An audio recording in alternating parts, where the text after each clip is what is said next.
Set A, set B, set C. क्या बात है, अब की बार तो तीनों सेट कर लिए। अब की बार तो पेपर में फर्स्ट डिवीजन आना पक्का। अभी मजा आएगा ना भिड़ो। फेंक दे कूड़ेदान में, फेंक दे कूड़ेदान में। एकदम इन्होंने वक्त बदल दिया, जज्बात बदल दिए, जिंदगी बदल दी। क्यों भाई? क्योंकि मेरे लाल इस तरीके से जिंदगी के 20, 21, 22 साल रगड़ने के बाद भी ना 23वें साल में तेरी जिंदगी में केवल एक ही चीज बदलेगी। पता है क्या? क्या? रोज तेरी सब्जी, इसके अलावा कुछ नहीं बदलने वाला। अच्छा, तो क्या करूं भाई फिर? जिंदगी के 15 साल से मैंने तो एक ही चीज सीखी है कि खेलोगे कूदोगे बनोगे गंवार, और पढ़ोगे लिखोगे बनोगे नवाब। बे कौन सा नवाब? वही ईमानदार क्लर्क। ओ मेरे भाई, सुन ले एक बात ध्यान से। ये एजुकेशन सिस्टम और ये नौकरी का पूरा इकोसिस्टम, ये पूरा एक कन्वेयर बेल्ट की तरह है। मतलब एक स्क्रू से लेके पूरे सेटअप तक इस तरीके से डिजाइंड है कि इस पर चढ़े बकरे को ये केवल एक ईमानदार नौकर बना सकता है, मालिक नहीं बना सकता।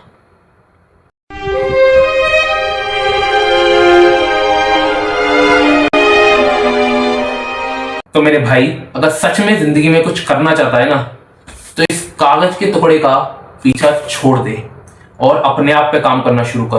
पहचान अपने आप को, पूछ अपने आप से कि ऐसा कौन सा काम है जो तू कर सकता है। ऐसा कौन सा काम है जिसको करते बैठने के बाद दिन रात भूख प्यास थकान जोश होश इन सब का तेरे लिए कोई मतलब नहीं।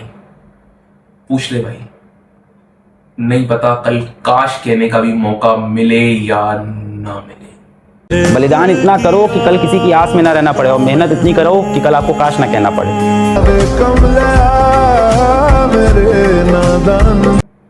हाथ रख अपने सीने पे और पूछ अपने आप से कि क्या इस समय जो तू काम कर रहा है वो तुझे करना चाहिए? क्या ये वही काम है जो तू करना चाहता है? अगर जवाब हाँ है तो congratulations, you are going to be the 1% of this world.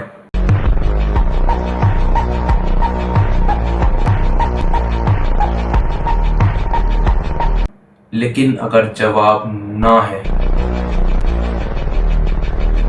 तो भाई फिर कह रहा हूं, संभल जा, क्योंकि जिंदगी में हर बार हर किसी को हर मौका बार बार नहीं मिलता।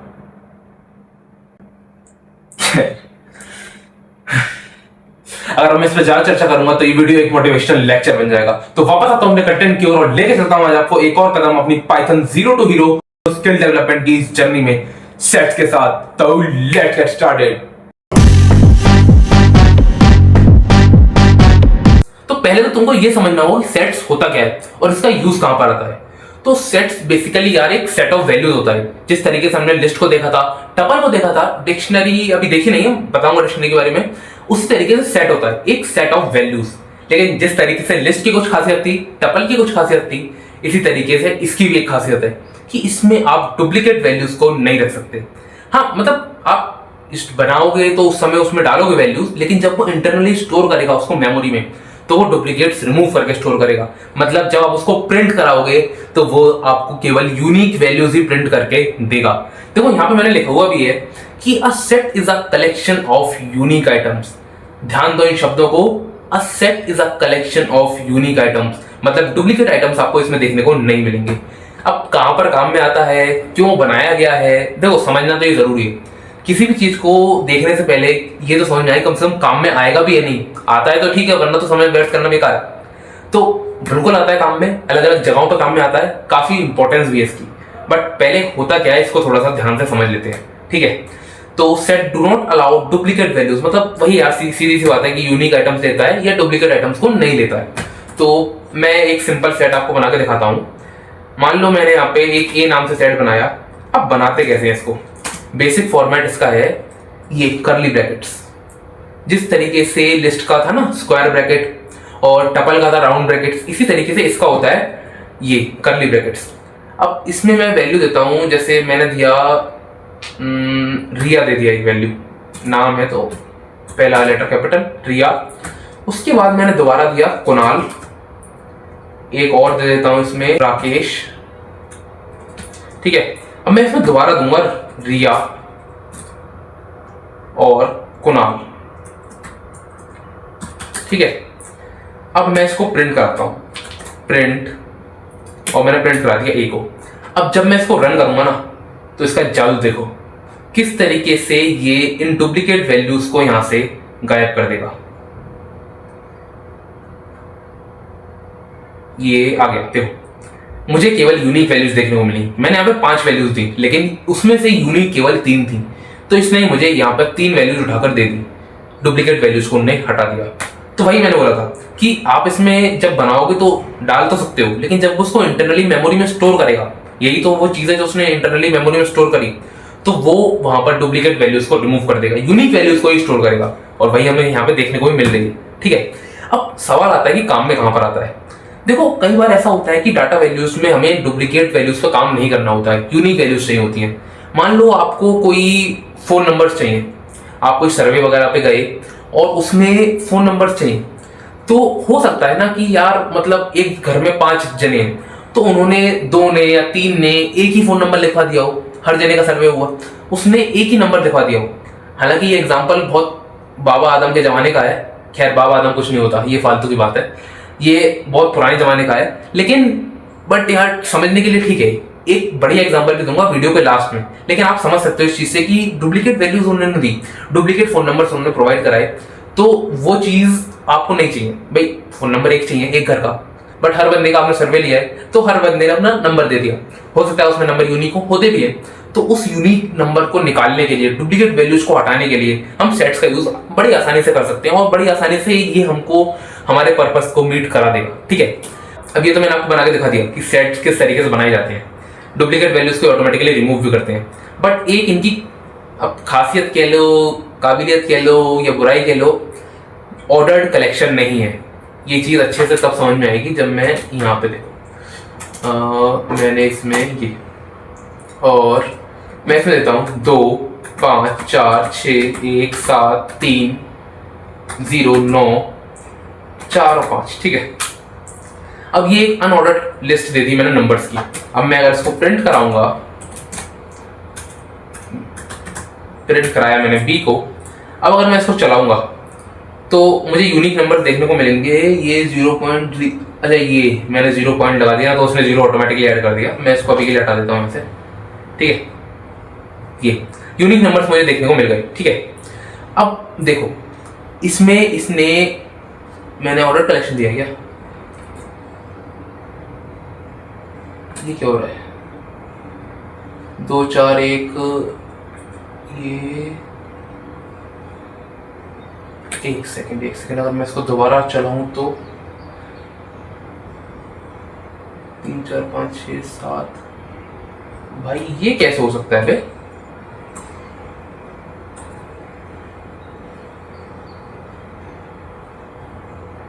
ओ my god, set automatically ascending order में दे रहा है। भाई ये तो मेरी जिंदगी में पहली बार हो रहा है। अनऑर्डर्ड नेचर होता है इनका, आउटपुट वेरी करता है, आउटपुट हर बार सेम। ये कैसे हो सकता है यार, ये तो कुछ अलग ही चीज होगी। बताता हूं उसके बारे में क्या चीज है ये।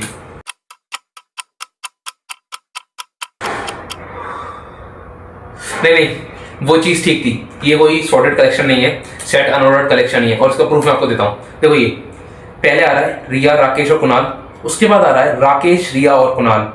अनऑर्डर्ड कलेक्शन मतलब हर बार आप इसको जब प्रिंट करोगे ना तो ये आपको अलग ऑर्डर देगा, इसका कोई इंडेक्स नहीं होगा। अगर मैं इसमें इंडेक्स निकालना भी चाहूँ ना तो इंडेक्स नहीं निकाल पाऊंगा, ये मुझे एरर देगा। अगर मैं इसमें देना चाहूँ कि मैं इसमें देता हूँ इंडेक्स, और इसको अगर मैं प्रिंट में डाल दूँ तो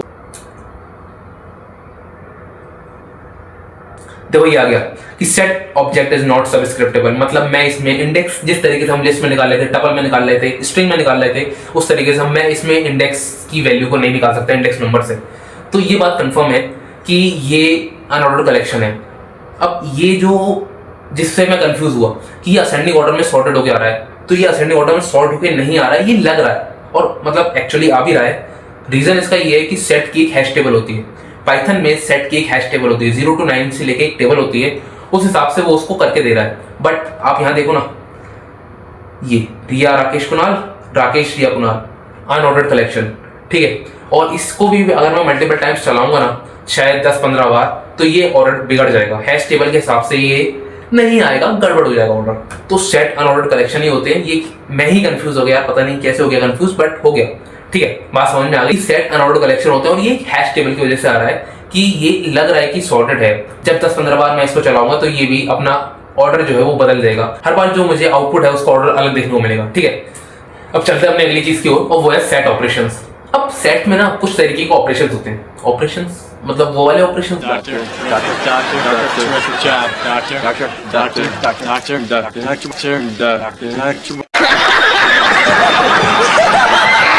अरे नहीं यार, ऑपरेशन मतलब आप उस तरीके से कह सकते हो ना कि इसको ये प्रोसेस है, ये फंक्शन इसका है, इस तरीके से हम इसको अमेंड कर सकते हैं, ये भी इसके साथ कर सकते हैं, तो वो ऑपरेशंस। ठीक है, तो ऑपरेशंस, पहला ऑपरेशन जो इसमें आता है वो आता है यूनियन ऑपरेशन। मतलब देखो, ये मैं इस कोड को यहाँ पे कॉपी कर लेता हूँ, ठीक है, और इसको मैं यहाँ पे पेस्ट किया, ऊपर वाले को सबको किया कमेंट आउट। ठीक है, अब मैं इसको जब चलाऊंगा ना तो मुझे ये दोनों सेट आपस में कंबाइन होकर दिखाई देंगे।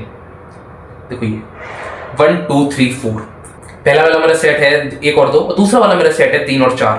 अब जैसे मैं इसके बीच में ये यूनियन का साइन लगाऊंगा ना, ये यूनियन का साइन आपको यहाँ पे अपने कीबोर्ड में P के बराबर में जो ये राउंड ब्रैकेट क्लोज होता है उसके बराबर में मिल जाएगा।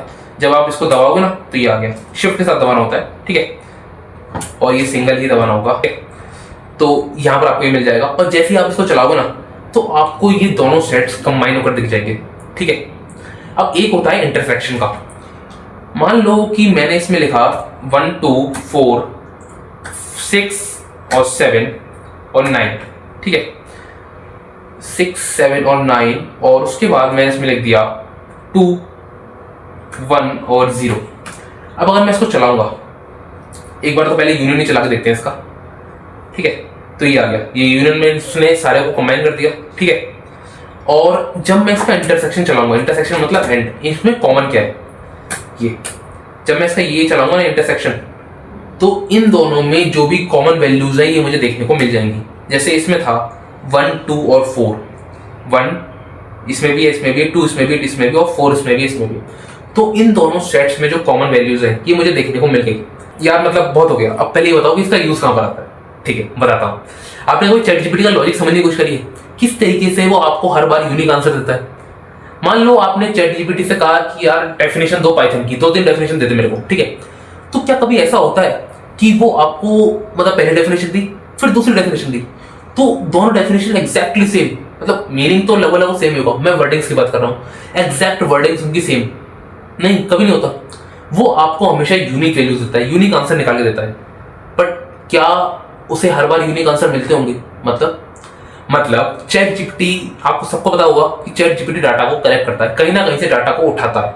उसके पास अपना खुद का डाटाबेस है जिसमें वो स्टोर करता है, लेकिन कहीं ना कहीं से उठाकर। ठीक है, तो ऐसा हो सकता है ना कि यार देखो, एक बंदे ने पाइथन की कोई डेफिनेशन डाली, उसने वो गूगल पे भी डाली हो, याहू पे भी डाली हो, फायरफॉक्स पे भी डाली हो, या गूगल पे ही 2-3 उसकी वेबसाइट हो अगर तो उस पर डाली हो। देखो, अगर सिंगल वेबसाइट है तो फिर मतलब ही नहीं है, और यार सिंगल लोगों का तो दुखी अलग है। अंजलि, मैं तुम्हें भूल जाऊं ये हो नहीं सकता, और तुम मुझे भूल जाओ ये मैं होने नहीं दूंगा। इस जन्म में तुम मेरी होगी। तो ये तुम भी सुन लो देव, इस जन्म तो क्या, मैं अगले 7 जन्मों तक उनकी हो चुकी, सिर्फ उनकी। क्या प्रॉब्लम क्या है आपको मेरे साथ? क्या बिगड़ा है मैंने आपका? हा? कुछ नहीं ना, तो फिर क्यों ऐसे किस्मत लिखी मेरी?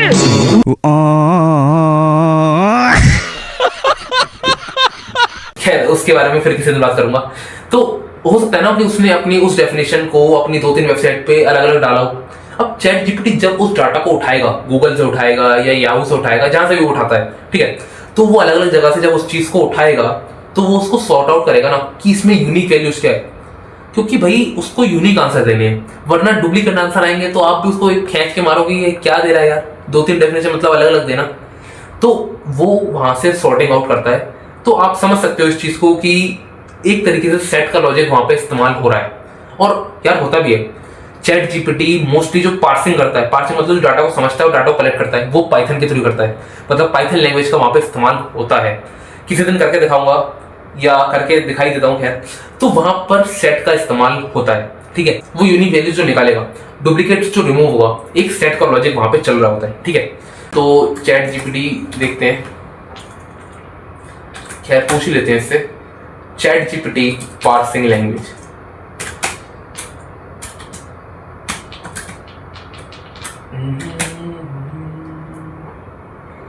ये ChatGPT is primarily built using Python for its core logic।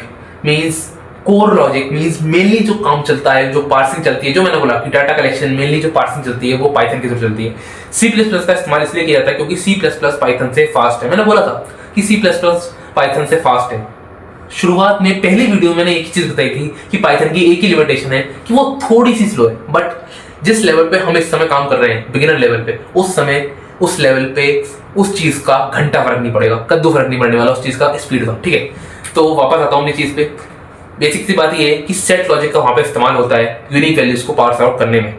अब देख लो यार, मतलब कितनी छोटी सी चीज है और किस लेवल पर वो इस्तेमाल हो रही है। चैट जीपीटी दिन में शायद 25 चीजों और खुली जाता है चैट जीपीटी, तो वहां उस लेवल पर वो चीज इस्तेमाल हो रही है। तो चीज छोटी सी है बट इस्तेमाल उसका काफी बड़ा होता है अगर लेवल से सोचा जाए तो, ठीक है। तो बस यार लॉजिक समझाना मेरा मेन पर्पज है आपको, कि आपको लॉजिक समझाया जाए किस तरीके से चीजें चलती हैं, ठीक है। तो ये सेट के ऑपरेशन एक हो गए, यूनियन ऑपरेशन हो गया, एक हो गया इंटरसेक्शन का ऑपरेशन, ठीक है। एक होता है डिफरेंस ऑपरेशन। अब ये क्या करता है, मान लो कि एक सेट ये है और एक सेट ये है। अब मैंने इसमें चलाया कि प्रिंट a माइनस बी, तो ये करेगा क्या, जो ए सेट है उसमें से बी सेट को माइनस कर देगा। माइनस कर देगा मतलब चला के दिखाता हूं, मतलब बताता हूं उसका।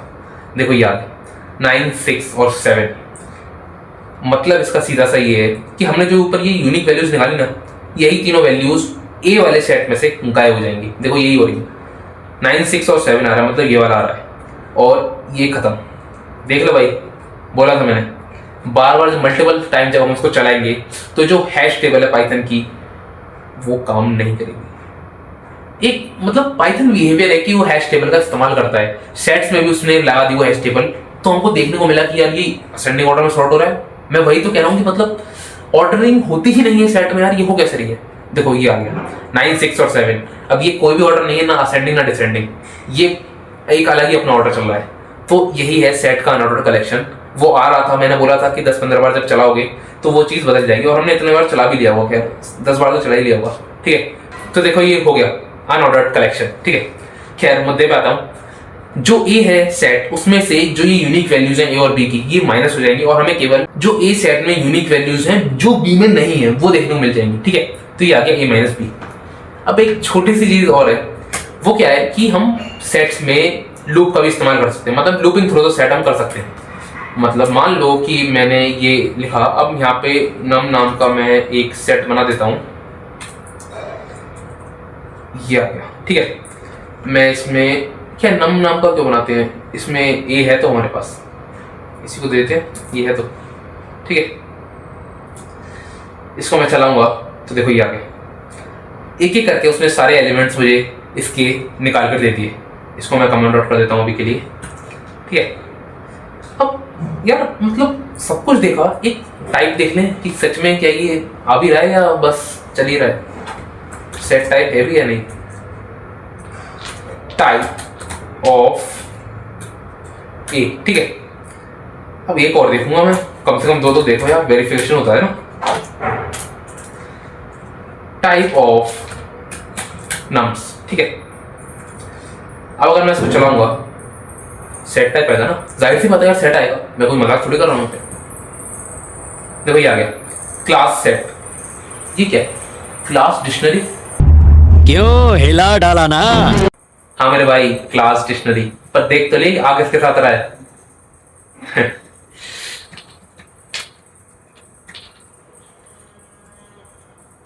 ये देखो नम क्लास डिक्शनरी। ध्यान से देखो, ये एक एम्प्टी है, और एम्प्टी सेट को डिफाइन करने का ये तरीका नहीं होता है। लगाना जोर का झटका धीरे से। अभी कंफ्यूजन यहाँ पे क्यों हुआ, क्योंकि जो डिक्शनरी कीज होती है उन्हें भी हम करली ब्रैकेट्स में एनक्लोज करते हैं। करली ब्रैकेट्स का ही वहां पर यूज होता है, जिस तरीके से टपल में होता है ना कि हमें सिंगल एलिमेंट आप दे रहे हो तो उसके साथ कॉमा लेना पड़ेगा अगर आप पाइथन कंफ्यूज ना हो टपल और इंटीजर में। बट यहाँ पे कुछ अलग तरीका, तो हमें उसको कुछ इस तरीके से लिखना होगा। देखो ये आ गया क्लास सेट, ठीक है। तो ऐसे ही जोर के झटके आपको धीरे धीरे से लगते रहेंगे। मिलूंगा आपसे अगली किसी वीडियो में, लेकिन हाँ जाते जाते एक रिकमेंडेशन देके जा रहा हूं कि यार हो सके ना तो निकल जाओ इस जाल से, इस एजुकेशन ट्रैप से। देखो पहले तो मैं ये क्लियर कर देना चाहता हूं कि मतलब कोई कंफ्यूजन नहीं होनी चाहिए। मुझे दिक्कत एजुकेशन से नहीं है, मुझे दिक्कत इस एजुकेशन ट्रैप से, इस सिस्टम से जो ये चल रहा है। भाई मतलब एक बात समझो ना कि एक क्लासरूम में 50 बालक बैठे, 50 नए दिमाग बैठे, लेकिन हाँकने वाला न केवल एक एग्जांपल का बताता हूं कि मतलब अगर आप उस 7-8 साल के बच्चे को ये बोलो ना कि एक सीनरी बना दे, या इनफैक्ट अगर कोई हमसे ही बोले कि एक सीनरी बना दो, तो एक सीनरी सुनते ही हमारे दिमाग में क्या आता है और क्या वो बच्चा बनाएगा? वही 2-3 पहाड़, उगता हुआ सूरज, एक नदी, एक घर और 2-3 पंछी उड़ते हुए। तो भाई मतलब क्या चल रहा है? डाटा कटिंग हो रही है। इसलिए कह रहा हूं भाई समझ जाओ, निकल जाओ इस एजुकेशन ट्रैप से।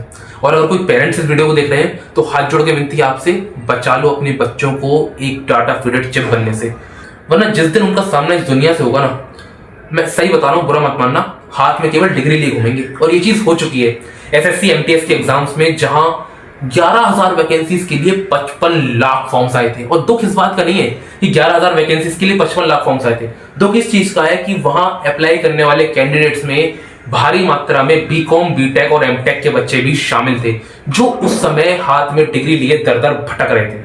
अब मैं इस टॉपिक पर और आगे नहीं बढ़ूंगा। मैंने वीडियो की शुरुआत में ही बोला था कि भाई समझ जाओ, और बस शॉर्ट आउट करके मैं इस चीज को बोल रहा हूं कि यार निकल जाओ इस एजुकेशन ट्रैप से। और अगर खर्च करना है तो अपने आप पे खर्च करो, स्किल डेवलपमेंट पे खर्च करो, अपनी क्रिएटिविटी पे खर्च करो। कुछ ऐसा बनो कि सामने वाला तुमको बुलाए, तुमको खुद पहचाने, अपनी पहचान तुमको उसको बतानी ना पड़े। और अगर ऐसा है तो धिक्कार है, थू है इस जीवन में। Boycott this education.